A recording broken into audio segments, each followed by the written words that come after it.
Hello and welcome to the Armin Show podcast. Science, people, creativity, learning more. Subscribe if you haven't. Leave a review, all those things. Leave a like, whatever it might be. On this episode here, we have an author, psychologist. I have the book right here. But before I pull out the book, I have Dr. Michelle Drouin. She's an American researcher who focuses on psychological issues dealing with social media and communications technology. She's an associate professor of psychology at Indiana University, Purdue University, Fort Wayne. Dr. Michelle Drouin, welcome to the show. Oh, thank you so much for having me, Armin. I'm glad to have you on. Your book is called Out of Touch, How to Survive an Intimacy Famine. It's got a cool cover. I always look at the covers in detail because that's what people take in. And especially in 2022, covers are showcased all over like bookstagrams or different online places where they... Yeah. Yeah, I remember when I was choosing the cover, someone said it needs to be a punchier color. And I was like, well, I've always loved red, the color of love. And someone also said, and I think it's true, it feels really nice. The cover feels so good. And since I talk about touch so much in the book, I think that was a really good marketing ploy. I agree with that. That's a good point. There's a relation there. I've noticed that with the more thought you put into the matching elements, the better everything gets sent across to the person checking it. Agreed. Now, before we get into the book, how did you get where you are currently? Why are you in the psychology category? And why at your current university? Oh, that's a complicated question that probably has an answer you didn't anticipate. We moved here from Helsinki. I was following around my husband, who was a professional hockey player. He was living in Helsinki during the 2004 lockout for the NHL. And so his position in Finland was taken by some of the Finnish players who were coming back from the NHL. And he came here and he had to shuffle and he found himself a position in Fort Wayne. I had just completed my Ph.D. at Oxford. And so I called the psychology department. Of course, I was already in psychology, but I called the psychology department and I said, do you have anything to teach? And they said, yes. I thought I would be here for one semester or a year. And it ended up that I've been here full time ever since. So it's a surprising route to go from where we were to where I am now. That's funny right there. The thing that is temporary. I've seen this theme many times where a thing that looks like it might be a temporary moment suddenly turns into a very extended decision. But beforehand, it was not seen that way. Yeah, actually, it's funny because the person who was the chair when she hired me on full time, it was a couple of years later. My husband at that time was living in France and still playing hockey, and we didn't expect this to become our home, Indiana.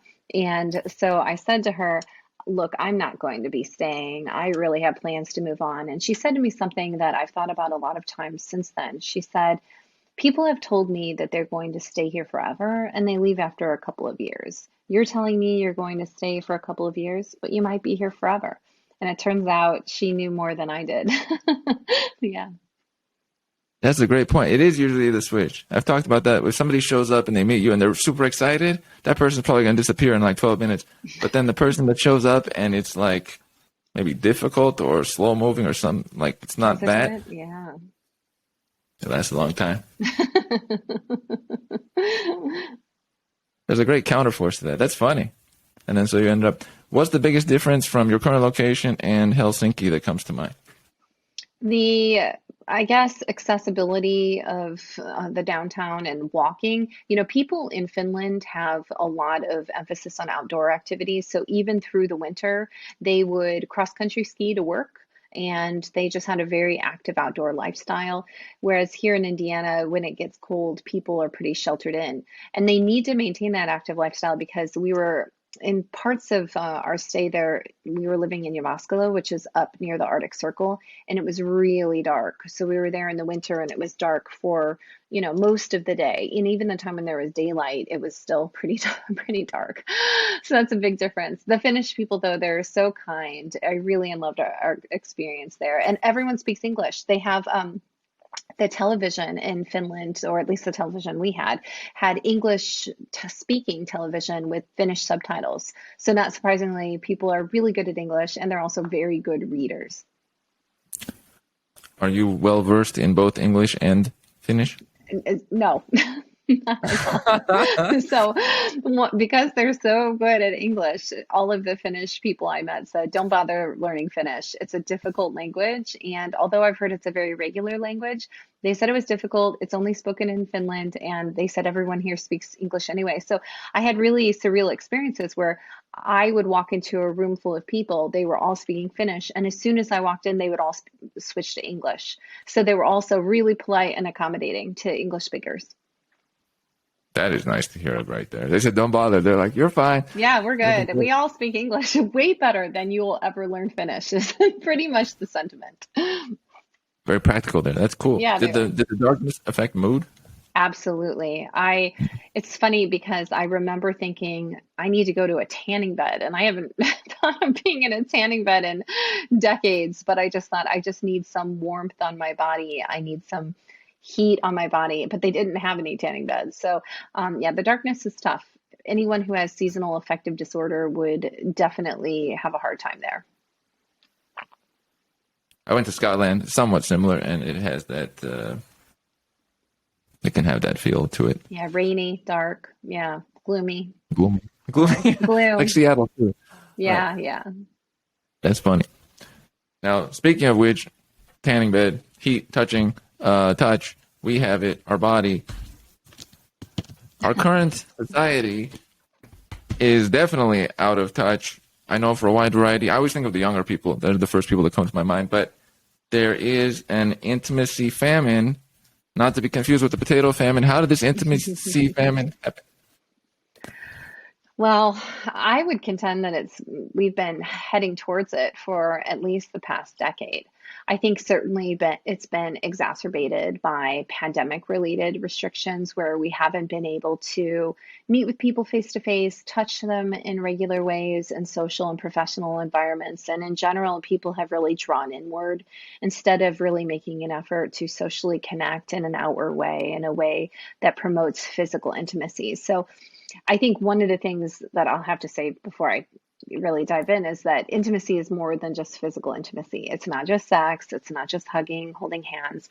There's social intimacy, sharing your feelings with someone, intellectual intimacy like we're doing now, sharing our thoughts and ideas, and then even experiential and spiritual intimacy where you're just doing things with other people and sharing your spiritual beliefs and spiritual life with them. So they're all different kinds of intimacy. And I think for the last decade, especially, we've been choosing to dip our toes into little experiences that may not give us the truly immersive, intimate experiences that we were once accustomed to before our social lives were really dominated by technology. And then the pandemic, I think, just really served to push us further into our caves or our shells where we really weren't inviting many people in for all of the kinds of intimacy that we were accustomed to as human beings. Depth of connection is key. I like to break down into a variety of types of intimacy because it's always usually just gone to of the physical form. The other ones are nice to feel that connectedness like a long time ago in a tribe or such. Which of those types of intimacy do we have the biggest shortage of, or is it all in tandem? Well, I will say they've looked specifically at touch and what happened during the pandemic regarding touch. And one of the things that I was actually encouraging is they looked at intimate touch, which is something that most people get within their own homes or with their close family members or close, acquaintances or friends. And then they also looked at social touch, which is the way you might touch friends when you're out in a social environment. And then they also looked at professional touch, like the high fives, the hands on the shoulders. And what most people missed out on was the professional touch and the social touch. Those went way down and people said they really missed them. Whereas intimate touch stayed pretty high. And that was encouraging because intimate touch was most related to people's mental health. And so as long as you kept up the intimate touch that you had in your life, it could have been a buffer for you for experiencing a feeling of loss or any downward trends in your mental health. But in terms of what's been happening over the last decade, not just related to the pandemic, I would argue that all kinds of intimacy have been affected.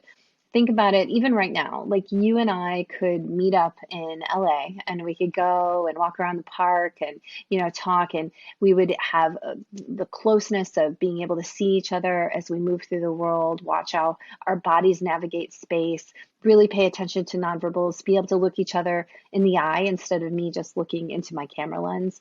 And that would add a depth to our interaction that just doesn't occur even with the most immersive forms of technology. Right now we're having a video call. That's pretty immersive. Now let's move that to text message. I mean, it would take us a year to have conversations over text message that we could get in an hour of meeting with each other on phone or a video. So I think because of the shift from these really more immersive experiences to the quicker social experiences, I think all forms of intimacy have gone down. It's a drop of sorts. I think about it oftentimes in terms of bandwidth, like a text message is very low bandwidth, and this is I like to skip usually text or even voice calls more so and go straight to something like this, because once it gets down to those lower levels, we're putting in all this extra effort just to do like barely 1/10 of what we could do in these moments. Yeah, that's a really good way to frame it. I've talked about it in terms of the time suck it is. Like I understand why people are more likely to send a text message. It doesn't take, as you say, a lot of bandwidth. You just send it. You don't have to reply right away. It's not necessarily synchronous. And you can then reply again when you have time. So it's putting in just a low level touch to the person that you're trying to communicate with. Whereas a phone call or a video call, these are much more immersive. They require much more energy, a bigger time commitment. And these are, they take more time. They take more energy. So I can see why people are hesitant to call someone when they could just send them a quick text. But when you do, think about how profitable that is to the human condition. Think about how much more we get from this. You and I have exchanged maybe 5 or 6 emails, but seeing you face to face, talking to you, it's so much more valuable. I know you now, right? I know you. It's not even close. Yeah, I like that. The human condition, there's a depth to it that is unmatchable. And I think if more individuals had this thought of this being like what we need to head towards, we'd have a standard more of limiting the rest such that, no, we need to get to that place where it's the higher quality or more direct connections, and the other ones don't even count as much in a way. Yeah, I mean, if we think about it, there's this arc where we used to have a lot of face-to-face interactions, and those have been continually displaced by our technologies, phones, televisions. I mean, they're distracting us, pulling us inside our homes. But now these technologies could be used as a gateway to these experiences. I no longer have to wait till someone knocks on my door. I can text message them and say, hey, let's meet up. So it's a real time saver in terms of getting us back to the way that we can be face to face with people or be on video calls with people. So I do think that there will be a rebound effect, and we're just in kind of the middle teenage angst phase of technology and sociability.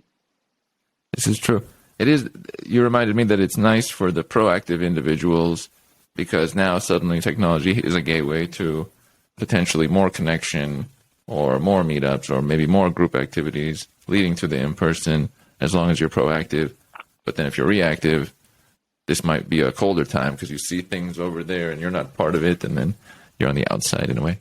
Yeah, I mean, I think in terms of fear of missing out, I think what people need to recognize, and I know that people do, is that the things that you see on social media, they're not real. It's not reality. What you see on social media is someone's highlights. You see only the perfect pictures that they've chosen to showcase about the highlights of their life. So you're getting snippets of maybe not even reality. You're getting snippets of an augmented reality or, a contrived reality. And so once people recognize that, I mean, they can look at them for what they are, just pretty pictures of a magical and probably fake existence. An outlandish scenario of sorts. Now, one thing I noticed from early on in your book is touch and making up for it where it is missing. And I noticed intimacy, famine. There's definitely a theme in the book that it's coming from a place of famine and how people are dealing with it from that lack in a way. Mm-hmm. And so in the touch category, a couple of examples had been given of people finding ways to get touch even if they don't have connections of sorts. Can you speak a bit about that, maybe in the territory of cuddles or massages? Yeah, so I'm a huge massage proponent. I just had a massage yesterday. And massage therapy is going up in terms of demand and the job market outlook. So when they look at the US labor statistics, I think the projections are it's expected to have more than 20% growth. Whereas for psychologists, which you'd think would be another need, the job prospect growth is only about 3%. So I think people are really understanding the values of touch, which is something that humans have known about for hundreds of years. Touch has been a complementary therapy for many illnesses, many afflictions for hundreds of years. And now I think it's getting a lot of attention for its therapeutic qualities. So it's used as a complementary therapy even within hospitals, for people undergoing different types of treatment. So I think there's more of a mainstream recognition that touch is valuable to the body, and massage therapy can be incredibly therapeutic. That's why, it's called massage therapy. Additionally, yeah, cuddle parties. When I was researching the book, I was reading about people's accounts in cuddle parties and looking up the organizations that host them. And so they are these consensual parties where you pay a low admission rate, let's say $15, and you go in and you engage in consensual cuddling with the people who are there. And one of the rules is pajamas stay on. So people are in comfy pajamas. It's not any kind of like sex party. It is truly a consensual cuddle party where people just want human touch. And there are professional cuddlers who will come and cuddle with you in your apartment, in your home, who just understand that sometimes you don't need a massage. Sometimes you just need someone to wrap their arms around you and hold you in a way that's consensual and feels safe to you. So there are lots and lots of opportunities for individuals to get physical touch, even if they don't have people in their immediate environment who are touching them on a regular basis. Now, one thing that comes to mind is this more of a thing that should have been taken into account far in the past, or is it more of a thing such that we are in a moment where there is a scarcity of full connections, and so this is like an adaptation to make up for things that are missing? So you mean are the cuddle parties an adaptation? Which Well, part? well, like the responses to, like for example, seeking out massage or methods of bringing more intimacy in. Is it more of a Compensatory. 2022 thing, Yeah. or like should have been there the whole time thing? Well, I'm a huge touch proponent, so I think it should have been there the whole time. But I think it could be a compensatory response. I mean, you see rebound effects all the time through history. So as humans, we're adaptable. And if we're missing intimacy, connection, touch in some areas of our lives, we're going to adapt and try to find them in other aspects of our lives. So in part, I think it could be a compensatory or rebound effect from what we've been experiencing over the last decade. People really want to feel connected to others. And the more I live my life, I'm now heading into half a century. I feel very comfortable in saying that human connection is probably one of the most valuable reasons that we're on this earth. It's probably creating the richest experiences in my life. And I'm certain that when I leave this earth, I will think of these moments as the most valuable moments of my life, these moments of human connection. So I think that as human beings, we have drives towards affiliation. We have drives to be loved. We have drives to feel like we belong. And those are our needs manifested when we're not getting them met through other mechanisms. As you were describing that, it came to my mind that I reach for this and I'm able to because I can be in the moment and connect with others. I can see that you have this quality, depth of connection ready to go. There's not like a glitch blocking it or something in some form. It's somewhat interesting that what would cause you to write about, did you notice it in others? Because I can't see it being as hefty on your end because you seem welcoming it in. Whereas I think there's people that they would have intimacy issues automatically, you can just tell from immediately interacting with them that they already have these blockages in place. Yeah, I mean, I think because I do welcome intimacy and connection into my life, I can very clearly look around the world and see it's not the same for everyone. So this book wasn't really just about me and my own intimacy or you to think about you and your own intimate experiences or connections with others. It was really to look around the world and start thinking about other people and how they might feel lonely, how they might feel disconnected. So I recognized when I wrote this book, I came from a very, I guess the word would be privileged, like a very privileged place that I have intimacy in my life. And I think through writing the book, I became more and more aware that that is not the standard human condition. Not everyone can connect with others or feels strongly connected to others. And we need to be there for them too. We need to give them opportunities to connect, and we need to talk to strangers, and we need to care about our fellow man and making sure that they're not feeling socially isolated or lonely. So what you say about the glitch or the block, yeah, I think it exists for some people. And sometimes that's because they have personal reservations about getting involved with people, but sometimes it's just a part of their condition, where they live in the world, or what occupation they've chosen, or, just some defenses they've built up because they've been hurt in the past. There are many, many reasons why people might feel lonely or socially isolated. And I think this book just made me really cognizant of all of those reasons and made me really want to connect with others in a deeper way than I already am. Before I want to go to children and the effect on the younger generation. But since you just said talking with strangers, I want to go to that first. That's something I have done quite a bit. I may have talked to more strangers in Los Angeles than any other person ever. And a lot of great has come from that and the value of that. You talk about that in the book. And you mentioned also research from authors, including Juliana Schroeder, who I may be speaking with at some future occasion. And she's written about that as well. What would you say to the value of connecting with strangers and how it can assist in not getting into a low intimacy state in the longer term? So first, some of the research that I highlight in the book says that we make a forecasting error really about how positive it will be for us to talk to strangers. So they did some studies in Chicago. They approached people who are boarding buses and trains in their commutes, and they said, hey, we want you to talk to a stranger, or do what you normally do, or plan out your day. And people thought they wouldn't have much fun talking to strangers, but in fact they did. It had a positive effect on people above the other conditions, above doing what they normally do or thinking more purposefully about their day.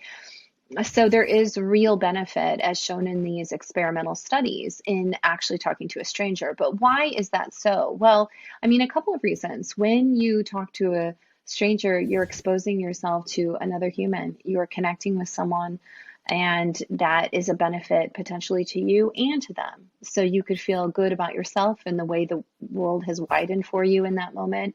And you can also feel good because you might have helped to widen their world. Even a friendly smile could do wonders for someone who's having a lonely day or even just an okay day. So talking to strangers is really valuable, but most people think it's not going to be really good for them. And our social conventions don't really promote talking to strangers. From the time you're little, you're told don't talk to strangers. So it's really discontinuous that you're told your whole life don't talk to strangers. And then suddenly I'm saying to you, okay, but when you're an adult and it's safe, go ahead and talk to them as much as you want. It's going to be super enriching. It's not continuous, as we say in developmental psychology. It's a big discontinuity between childhood and adulthood. What were they telling me the whole time? Yeah. This is ridiculous. No one said this was going to be beneficial to both me and humanity. What happened? No, what's the deal here? I've been chipped. Darn. That's true. There's a lot of things that early on are said a certain way, and then later on, the individuals that are able to counter that or unlearn it. I remember there was a personal development author who had a book called about unlearning what he had learned. So that concept is something funny because it's like, why did we start there? But it's there, and we have to adjust into something that's more conducive to being a healthy person in a way. I very much like strangers and whatnot. For me, it's I don't want to leave an opportunity undone, because if they're not inclined in some way, that's great. Then it's not on me anymore. I'm not like quote guilty, let's say. But if I leave it alone, I'm the only one who's going to know, oh, that could have been great. Oh, something could have come out of it because I've seen it before many times. But they don't know that. They might just be walking to get a sandwich or something. So, Yeah, that goes along with you never regret the things you've done, only the things you haven't. So yeah, that's really interesting. we are people of wisdom here. Now, I don't know that I endorse that as a concept entirely, but it does go it does go along with that line of thinking.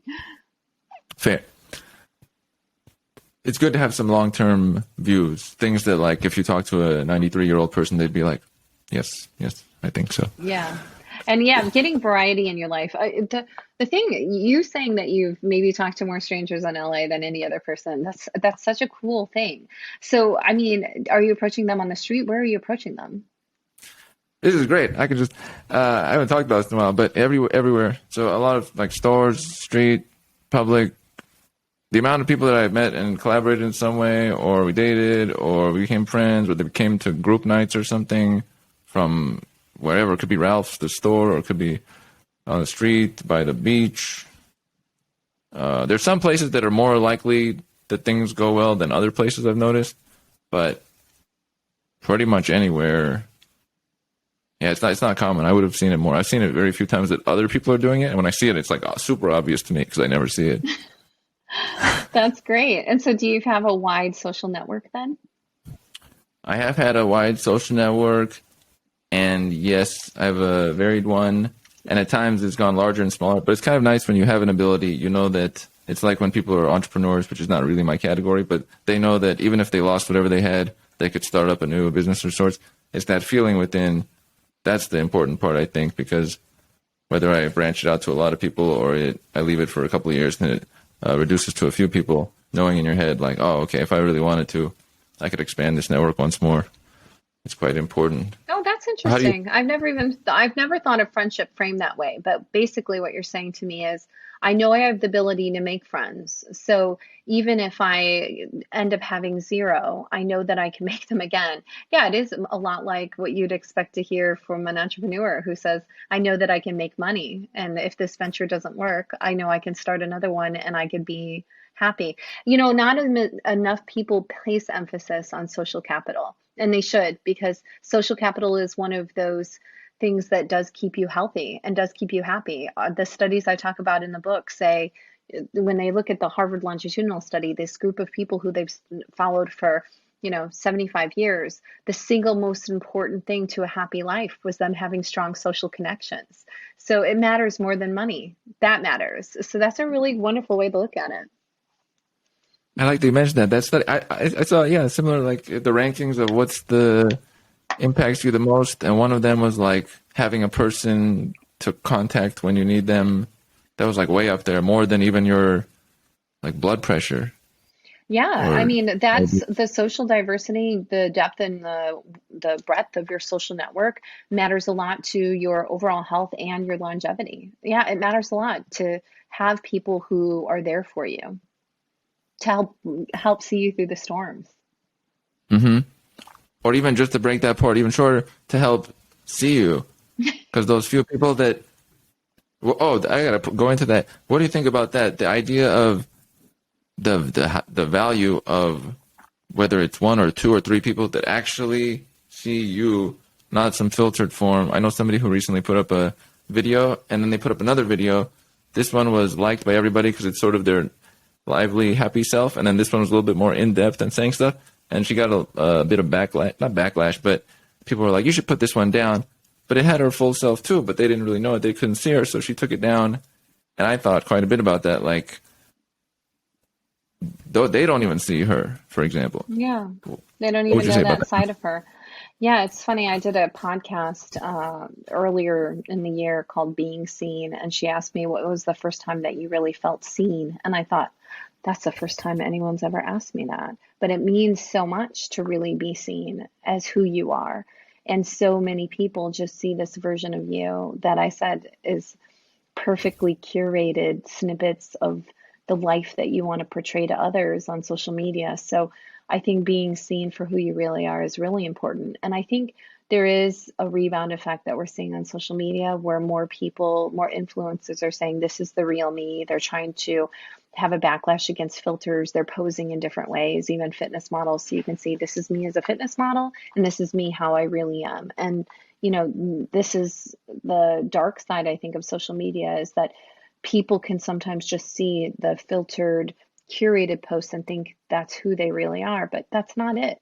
There's an entire picture of someone that you're really missing. Oh, that's really interesting.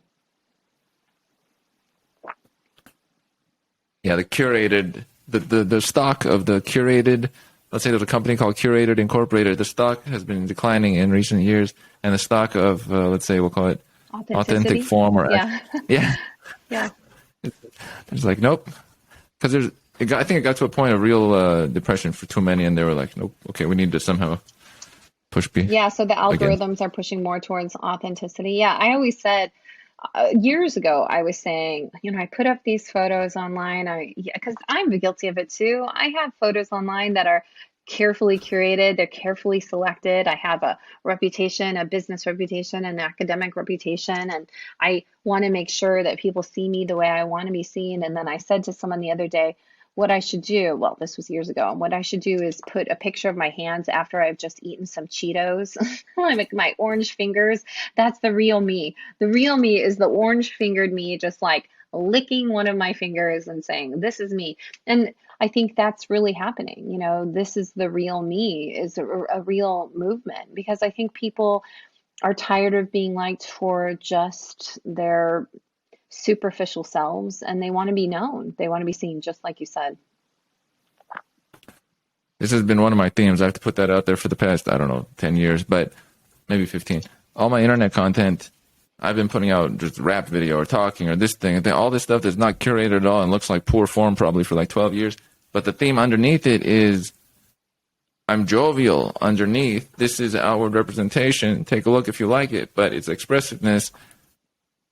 I don't know. I think some people got it, but there was a message underneath like, if you all want to avoid some form of depression, then maybe have a bit more, the closer you are to you in outward form, the less you're going to have problems because you'll go far away and then you have to pull back. The pullback is painful. I didn't want to see that anguish in people. Obviously, a lot of people, I was not able to translate that too, but that's been one of my themes for a long time. Yeah, it's a good theme to try. I will say though, you may feel really comfortable with your authentic self and not everyone does. So, right. When you're not comfortable with your authentic self, when you feel inferior to others or when you feel like what you really are just isn't going to get the attention that you want or need, then I think the pressure to present an online curated self is high. And I think it takes a lot of confidence to do what you do. So although I wish a lot of people were there and embracing it, I understand why people are hesitant. I have to check on that one because psychological understanding here. Could you speak to the difficulty or challenge or ability to pass on confidence or self-esteem to others? Or is this like a route you should leave alone and No, hope I it think works you out? can. I think what you were saying about being an authentic you, showing yourself, making mistakes and just rolling with them, that's going to give people more confidence to do so. They say misery loves company. So if they see you fall and they're like, hey, he fell, and that means I can fall and I can show it and I don't have to be embarrassed by it, that does give people confidence to take risks. Because remember, you didn't fall because you were just sitting there doing nothing. You fell because you took a risk. And so I think both the risk-taking aspect of it and then you showing where you've made mistakes or where you've fallen is really valuable, and that might pass on confidence for other people to do that type of risk-taking. That one's a good one for me. I'm going to apply that pairing more. So I kind of know it, but you just reminded me I need to add that in more. So that's good for applicability in a way. Nice. Okay. Now, in the current moment, Chapter 5 of your book, How to Survive Dating. Dating is a topic that it's one of the top 10 on the internet. I looked up most popular topics of like content on the internet. They're like health, fitness, and dating and relationships is one of the biggest ones. I could jump in and talk to almost anybody on the street about it, and immediately they'd be like, "There was John. You don't even know John, but this guy, he was saying this, and I can't believe this guy." Currently, the dating market, or your views on it, is it leading to a lot of emptiness in intimacy? What can people do 2022? Well, let me preface this with I haven't dated in 30 years. So I'm looking at this only from an academic perspective and watching Yeah. people that I know who've been in the dating world. What I think is that the dating world right now is complicated and time wasting. So people spend a lot of time vetting people, communicating with them online without moving forward in relationships. And then they're constantly doing that with a number of people so that the decision making gets really hard. So there are a number of interrelated factors that make internet dating incredibly hard. And more than a third of people have found some kind of relationship online. So this is becoming a common way for people of all ages to find partners online. And even, even teenagers who see each other at school, even though they're not online dating by going on Bumble or Hinge or something, they might still be online dating in that they're using Snapchat to flirt with the people that they like from school. And so they're using technology in order to start forging and then eventually maintaining those relationships. So I think it's all part of the online dating spectrum, how you start and maintain romantic relationships. It's complicated because there's so many decisions you have to make. Do I want to meet with the person? How many messages before I get into deep topics? Do I dive into deep topics right away? What do I say for the very first message that will give an impression of who I am and also draw them in enough so that we can have a continued conversation? And then you're making this decision, like I said, simultaneously, potentially about 10 people, 4 people, 27 people. I mean, it really depends on your tolerance and how much time you're devoting to the dating apps. And it's all quite superficial until you can get them into a space where you are actually having a deeper conversation or a more immersive moment, like chatting to them on video or chatting to them on the phone, and then moving to a face-to-face meeting. So I think the problem with online dating right now is just that it's hard to find that needle in the haystack. It's hard to find your signal in the noise, the one person or the couple of people who are really compatible with you. That said, online dating also opens up a world of opportunity for everyone. It's allowing you a wider network so that you can meet people who you normally wouldn't meet in your day-to-day life. It's allowing us, although we're not online dating, but this technology allows us to have a conversation when we're across the country from one another. That same technology is allowing people to connect with people in meaningful ways who don't share their same geographic region and who they can really form a strong connection with. The question is whether those connections really have any longevity once they get into a face-to-face world, because eventually most relationships do move to a face-to-face world, but not all of them, but most of them do. So you have to see the person that you're dating in as many environments as possible.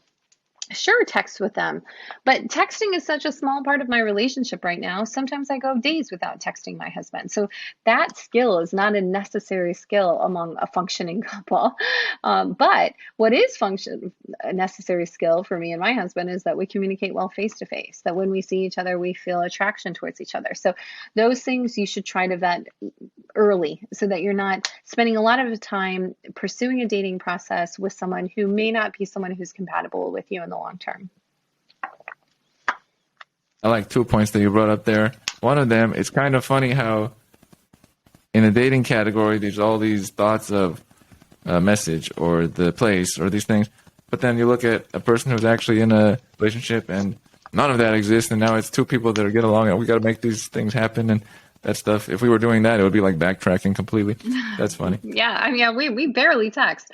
We text just about like logistics. So if we're texting, it's about what is happening with our children, but we're not texting in a way to relationship build. So someone could be awesome at that. I think I'd be pretty good at that actually, because I spend a lot of time writing. I'm a writer, so I might be really good at writing to people text messages and emails, but that doesn't matter with a long-term partner, because I'm very, very never sending my husband emails. That's funny. By the way, that's cool. If we know our skills, we know our skills. The second thing that comes to mind is, what do you think about this concept? So you have not dated for 30 years. I have this idea that the individual not in a category usually has the best insight. I don't want to say the completely like, there's two levels of insight, but has a great level of insight or out of the category understanding to bring to something they're not in. I'm giving an example here. Let's say somebody was all day long scrolling on their phone. They're not going to take great advice from somebody else who's scrolling on their phone. They're both like, what's your advice? We can't even focus. Whereas somebody else who's like, I'm not looking at my phone. Here's some things you might want to do. They can bring outside view. What do you think about the idea that, for example, if you have not dated in 30 years, you might have some clearer, broader messages for individuals than someone who was all day long like, oh, what do I message? What do I say? What do I do? Yeah, I mean, I've been watching the world carefully. So, as a scientist, generally, I think I've been watching to see what's happening in the dating world. And not participating means that I can take more observations without being personally invested and be more objective about it because I have no skin in the game, right? I'm not on one side or the other. I don't believe in one or the other because I have no personal investment in online dating. I've just been watching, and here are my observations. So, yeah, I think there's an objectivity to it by not participating in it. That said, I also don't know what it feels like when someone has an online date that works out or that doesn't work out, you know? So I'm not sure of the real kind of emotional burden, but I do, or the emotional joys of online dating. But I do know data and I do know observations. And so, yeah, I do feel like I have a good perspective. On this point, when I talk to a lot of people, let's say girls, maybe 9 out of 10 in recent times that have a companion met them from online. I almost tell them as I'm asking them just to remind them of what's happening, but it's really high. It's something like 90%, something that, at least here in the local area, Are dating met through an online. Oh, online. yeah. I mean, it makes sense because think about it. Let's say you have particular interests in yoga and reading, right? How do you find other people who are interested in yoga and reading? You just go to the grocery store and ask them, what are you into? Are you into yoga and reading? Because I am. Or do you look at someone's picture and it says below, I'm into yoga and reading. You're like, perfect, so am I. I'm also into yoga and reading. Let's at least have a conversation and see where this can go. So I think online you can gather a lot of information about someone that's just not obvious to you as you walk around in your everyday life. It's not obvious to you if you go to a club or if you go to a restaurant that the person sitting next to you is into the things that you're into. But it is pretty obvious when you have an online profile that says what you're like. And not only that, let's even say they're into yoga and reading, the person you meet at the table sitting next to you at the restaurant. You don't know if they're looking for a long-term relationship, a short-term hookup, if they're married, you don't know. But on an online dating profile, those are usually things that people will say. And if not on the profile, you can get into it real quickly. Are you looking for a long-term relationship? That's probably something people ask pretty soon after starting an online conversation. This is true. I have not delved in. It's funny. Regardless of how many people I have connected with in person, I skipped the whole online dating field. I don't know if I did it as like to make a point or something, but I was thinking in the back of my mind, there might have been some things left unopportunized there in the past decade. I'm sure something might have, but I just left that category alone. It was something about going towards like serendipity more so, but Yeah. there's something to what you're saying.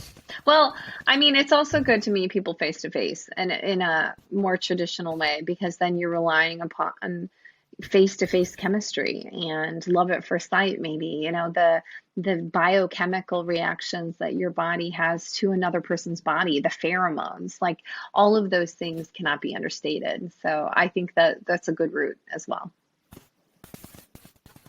And that's why I think the best of both worlds is used the internet as a way to find potential mates and then, narrow your choices a bit and then meet up with your choices face to face and see, is there actually this chemistry, or even meeting with them on a video chat. There's a study published pretty recently that talked about the reasons why people are disappointed when they meet their daters face to face, their online dates. And there were two main categories that led to a breakdown in the relationship long term. The first category was looks. So if someone didn't look the way they said they looked, so their picture was, younger or photoshopped, or they just didn't look the way they thought they would, that would break down the relationship in the long term. Those were shorter term relationships. The other thing was related to how the person communicated. And it was particularly related to their word choice. So if people were texting in ways that you found attractive, but then you met up with them and you found actually their word choices don't really appeal to me that much, that also led to a breakdown in the relationship long term. Interestingly, both of those were mediated or moderated, I can't remember which in this study, by people's feelings that the other person was being dishonest. So when you portray something online that isn't exactly you, whether it means you're a real Cyrano de Bergerac when you're texting, and then when you meet up, you're not as good with words. So that is leading to a breakdown in such that it immediately leads to a breakdown, but also it's because people think, this wasn't very authentic of you. Same with the photos. The photos might draw them in, but it gives them an impression that you're not very honest or authentic. And again, that leads to disintegration of relationships long term.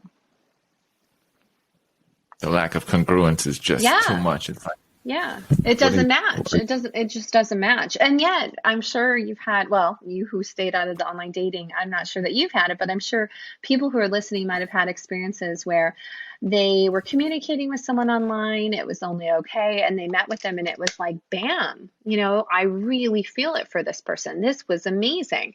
So you can also have the opposite, but I think it usually relates to you being authentic in both spaces. If one is authentic and things work out to go from the short to the long term, for some individuals, this can lead to what is known as marriage. How can one survive marriage in the current moment if there's a lack of intimacy? Can anything be done, or is this like a long-term struggle for both individuals involved because they are trapped? Because they are trapped. I assume you're not married. Are you? I'm not. No, I'm going to. Your word choice says something right there. Your word choice was very telling. If those two in this example felt trapped. Okay. So, I think that there are a couple of issues that people cite when they're in long-term relationships. One is a lack of physical intimacy. So sexless marriage is one of the most searched terms. One of the ancillary search terms, if you look at Google Trends, is sexless marriage divorce. So not only is sexless marriage common, but it's also something that motivates people, I think, towards the thoughts of terminating a relationship.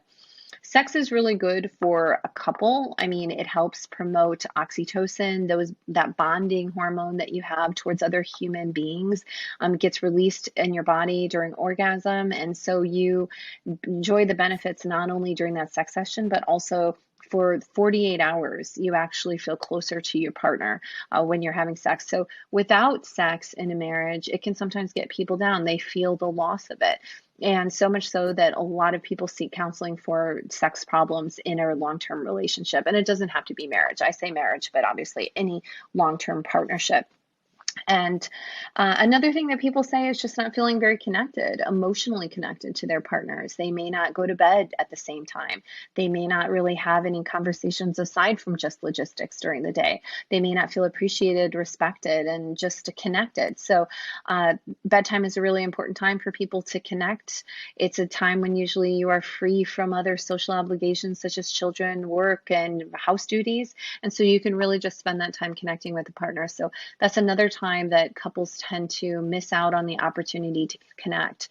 And then when you're feeling really disconnected from a partner, it's a hard place to recover from. People will often seek counseling. 50% of marriages end in divorce. So you can cut out, or you can make it work with this current partner, and you can seek counseling. You can talk to them about the things that are missing. You can seek compromises in your relationship so you feel more connected. Or again, you guys can just find different partners and see if you can make it work with them. The chances are you won't, because the divorce rate for second marriages is actually 75%. I kind of relate everything back to, I always see like parallels in like marriages, or let's say businesses, or like endeavors you're working on. If you, it's like a momentum thing. And so if you can't build a long-term momentum on one, it's probably a bad sign for the second one. And during the second one, you're thinking of the first one. So now the chance is more likely to break down in a way. It's like a pattern pattern, if you will. Interesting. I've never really thought about it in terms of the parallels between like business, love, and interesting. That's a I very, think very about interesting parallel. I actually just related it yesterday. So I was talking to a friend of mine about how difficult it was for us to gather data on a recent study, and that involved mothers and fathers, and they had to have primary care of their child in order to participate in the study. And we were talking about how the modern American family has changed so much in terms of people's outside commitments and who all is helping caregive for a child, and whether there are nannies involved. And I was saying there was a fractionalization of the family structure so that so much of this work is being outsourced. And I was saying it's the gig economy of the family. So I just drew that parallel yesterday, but I hadn't really applied it to as broadly. Yeah, that might be our book, Armin. I think you got it. Yeah. it's our book. Yeah, it's our book. Dating and business. They're not so different. It's a good title. That's my tentative title. I'm throwing it out there. I support it. I support it. Dang, like gig economy of the. Family, the gig economy of the family, right? It's Mm, so true. yeah, Because everything is like, before we started the show, you were talking about some tutoring that you knew that was going on. And, that's part of that gig economy, right? I don't tutor my own child in their homework. I actually hire someone well, I don't, but people do hire someone to tutor their child in their math homework and to teach them piano lessons. So it's this, yeah, fractionalization or the gig economy of the modern family. Yeah, and if people are more into getting these multiple income streams and pairing gigs onto their current work structure. The same thing I think is happening with family. And certainly you can see it with kids. Kids are growing up with the idea of this gig economy as their main knowledge of the way the world works because they're growing up on YouTube videos. that's true. It's kind of like hyper specialization. Everything goes to the thing for that versus before a person might take care of all their things, kind of do their lawn mowing, okay, kind of clean things, okay, kind of thing. And then now it's like, no, there's a person perfect for that, and we have them, and they come at this time because technology has made a thing. And then people, even connection, the only reason they're always this because they're connecting with somebody else who likes hiking certain mountains as well. And so it's like the link is like, You're right. Technology facilitates specialization and then getting fractionalized ownership of everything, whether it be a business, a work of art, or a child. You have fractionalized like care and ownership of everything. Yeah, because of our ability to connect with people who are specialized. yeah, I'm writing a book with Dr. Michelle Drouin. I'm writing it out. Right. I know. Honestly, we have the book all laid out. Whomever wants to listen in and sign us, we're ready. We're ready. One question on collaborative effort or people who have had influence. Who are some people that come to mind that have, I always like to check this one, like forked your path in a certain way to where you got to today in your research or career? Are any key people that you come to mind that if not for them, they'd be like somewhat different or drastically different? Yeah, I mean, I think I can think of two people. One is Larry Rosen. So he's at California State. Yes, yeah. Aw, Larry. I didn't even think of him. Yeah, he wrote one of the quotes on the cover of my book. So Larry I should Rosen. read this quote real quick. A fascinating book. I finished it feeling more hopeful than I have felt in decades of studying the psychological impact of technology. Oh, yeah. Oh, Larry, he's so great. So Larry has been a longtime mentor of mine, and he is a fascinating, very cool human who taught me very early on, you do not have to be just a professor.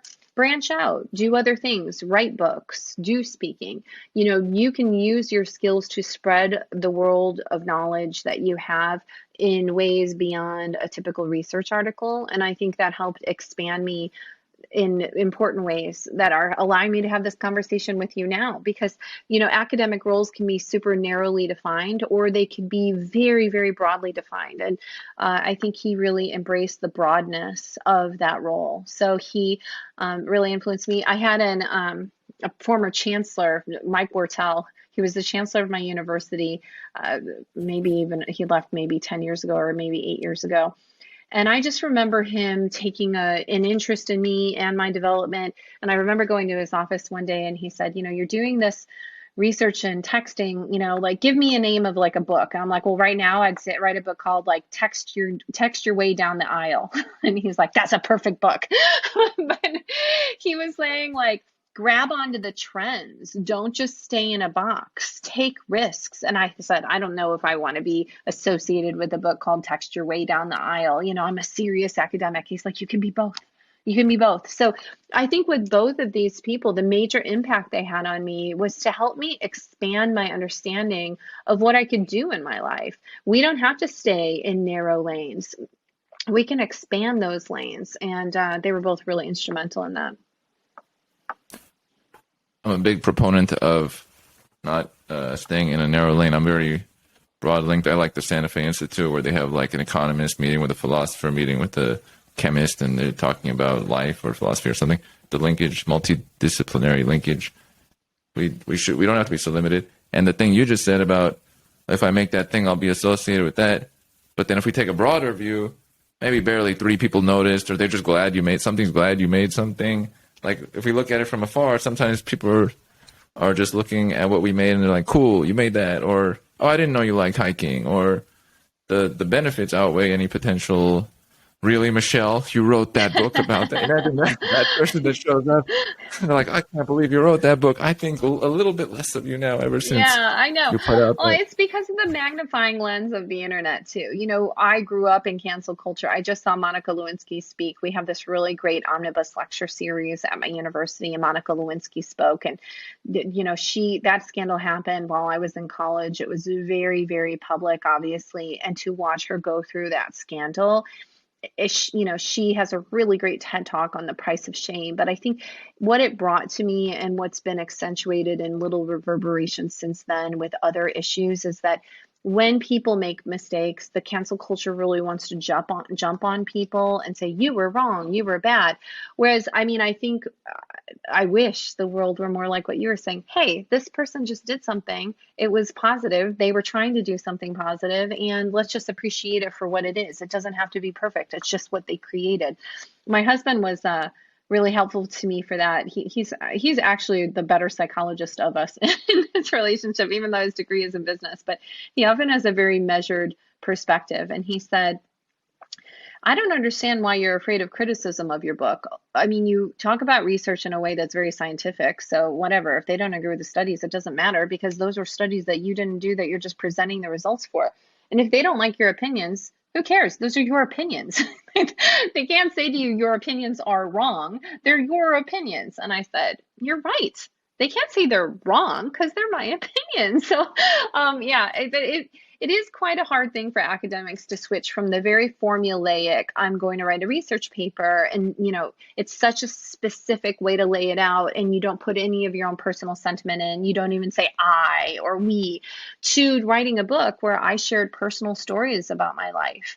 And so it opens you up so much more to criticism, and it makes you more vulnerable in ways that you hadn't been vulnerable before. I'm supportive of a variety of themes that you have brought up. I like these things like openness, trying things, the idea of after the fact, not worrying about what you've made, looking at it in an opportunity type of way. The people that influence you are the ones that say, hey, you don't need to have that limitation. Yeah. There's some good features there. Yeah, and I've met hundreds and hundreds of people in my life who have inspired me. And the ones who I'm really thinking about on a daily basis when I run my life are the ones who just said, go for it.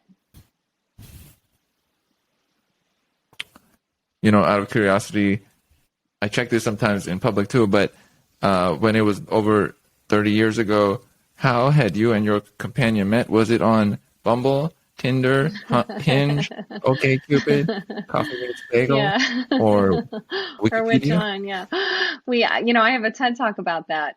So you should watch the TED Talk. I don't want to. I'll link the TED Talk. Okay, yeah, that'll be good. I don't want to spoil the story, but we met face to face. I'll leave it at that, and you can see the rest of my TED Talk. This is very cool. Dr. Michelle Drouin, I would like to thank you for having joined on this episode of the show, covering a bit from this book right here, Out of Touch. And I enjoyed these moments. They're some of the favorite parts of my week. Glad to have you on here. Well, this was also one of my favorite parts of my week. Thank you for having me, Armin. I really appreciate it. And we are out.